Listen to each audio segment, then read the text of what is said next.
नमस्कार, मैं देवांशु, आप देख रहे हैं सूर्यग्रहण न्यूज। आज मैं पहुंचा हूं, यह देख लीजिए, ये जो भवन है, योजनाओं पर चकाचौंध भरी यह योजना है। जो यह भवन आप देख रहे हैं, यह अंबेडकर छात्रावास यानी दलित छात्रावास के नाम से प्रसिद्ध है। यह पब्लिक हाई स्कूल के मैदान में अवस्थित है और ये सामने सूर्यगढ़ा का PWD है या NH बाजार जिसे कह सकते हैं। पटेल चौक के समीप यह अवस्थित दलित छात्रावास का हाल देखिए। मैं बताते चलूँ कि यह छात्रावास इसलिए बनाई गई थी ताकि लोग जब गांव से शहर आए, दलित समाज के बच्चे, तब उनके रहने की सुचितम व्यवस्था हो, अच्छी व्यवस्था हो, इसीलिए यह छात्रावास बनाया गया था। लेकिन इसकी दुर्दशा एकदम चीख चीख कर बता रही है कि किस तरीके से यह एकांत पड़ा है, वीरान पड़ा है। जैसा आप देख रहे हैं स्थिति, और देख लीजिए सामने जो कुआं है, जंगल है पूरा। ऐसा नहीं कि यह कोरोना में हुआ है। यह छात्रावास का यह दुर्दांत हाल बरसों से है। योजनाओं में इसे चर्चित रहा है और सूर्यगढ़ा का यह एकमात्र दलित छात्रावास है। देख लीजिए उसकी स्थिति। मैं दिखाने के लिए आपको आया हूँ। यहाँ ताश की पत्तियाँ रखी हुई है, यानी लोग यहाँ ताश खेलते हैं, जम के ताश खेलते हैं। और उधर देख लीजिए कुछ बोतलें फेंकी हुई है और इसे तोड़ा मरोड़ा गया है। जब इसे तोड़ा मरोड़ा गया और बोतलें भी फेंकी हुई है तो समझ जाइए कि यहाँ ताश के साथ, जुआ के साथ अड्डेगिरी भी होती है। आखिर दलित छात्रावास क्यों बनाया गया था? भारतीय संविधान में मैं आपको बताते चलूं कि दलित जब शहर पढ़ने आए तो उनके लिए शहरों में जो वर्ण व्यवस्था थी उसमें उन्हें छात्रावास नहीं मिलता था, इसीलिए दलितों के लिए छात्रावास बनाया गया था।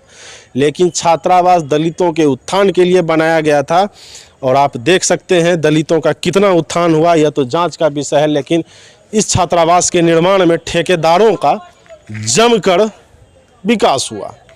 दलितों के नाम पर देश की राजनीति है, दलितों के नाम पर देश का संविधान है और इसी संविधान के रक्षक और शपथ मानकर जब लोग चलते हैं कि मैं दलितों का उत्थान करूंगा, आदिवासियों का उत्थान करूंगा, और उसके नाम पर जब राजनीति होती है तो ऐसी ऐसी अव्यवस्थाएं बनकर दिखती है। और बहुत ही शर्म आता है कि जब दलित के नाम पर छात्रावास बनता है, जब दलितों के नाम पर विद्यालय बनाई जा रही है और उसी विद्यालयों को एक व्यवस्था है जो खंडर कर देती है, उसी छात्रावास को है जो कि व्यवस्थाएं खंडर कर देती है, तो कहीं ना कहीं लगता है कि दलितों का हक मारा जाता है।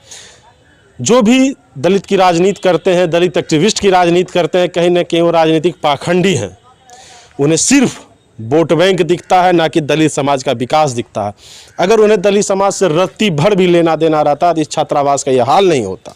अब देख लीजिए यहाँ का ये कुआं है। मैं आपको और भी ले चलूँ तो दिखाता हूँ कि देख लीजिए उनके पेयजल की व्यवस्था की टंकी लगा हुआ है। तो दिखाइए उस टंकी को भी कि कितना दुर्दांत स्थिति में वह टंकी है और वह टंकी खोज रहा है कि कोई मुझे इस्तेमाल करे, मैं किसी के पीने योग्य का बन सकूं। दलित की राजनीति हिंदुस्तान में बढ़ती जा रही है, लेकिन दलितों का विकास घटता जा रहा है। सोच लीजिए, जिस समाज पर जितनी राजनीति होगी उस समाज का उतना ही पतन होना तय है। यह राजनीतिक पतन तो हो ही रहा है, सामाजिक पतन भी हो रहा है। दलितों के नाम पर संविधान बनाया जा रहा है, संविधान के नाम पर जो दलित उत्थान की ढोंग रची जा रही है, देख लीजिए यह पूरा चीख चीख कर बताती है कि आखिर यह कैसा दलित का विकास है। अगर ऐसा ही दलित का विकास है तो ऐसे विकास को कूड़े के ढेर में फेंक देना चाहिए, जो कि दलित समाज के बच्चे आज भी चाइल्ड लेबर के रूप में काम कर रहे हैं। उनके नाम पर बना छात्रावास कहीं ना कहीं ताश खेलने वालों के लिए एक अड्डा बना हुआ है। यह देख लीजिए पूरा ये जंगल है और जंगल में इसी तरह की भयावह स्थिति है।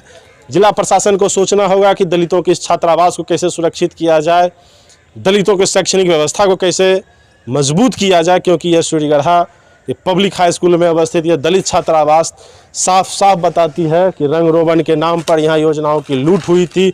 लूट करने वाले बंदरबांट अधिकारी होंगे, पदाधिकारी होंगे, जरूर कोई ना कोई होंगे। लेकिन ऐसे ही दलित छात्रावास का जब मैं दुर्दांत स्थिति देखता हूँ तो सोचने पर मजबूर हो जाता हूँ कि आखिर कौन है जो इस दलित समाज का हक मार रहा है। दलित के नाम पर राजनीति ऊंची ऊंची कर कर और दलितों के हक मार कर कैसा विकास खोज रहा है हिंदुस्तान। देखते रहे सूर्यग्रहण न्यूज। जैसे ही दलित छात्रावासों का हाल देखकर मैं ऐसे ही मुद्दे उठाता रहूँगा। देखते रहे सूर्यग्रहण न्यूज। धन्यवाद।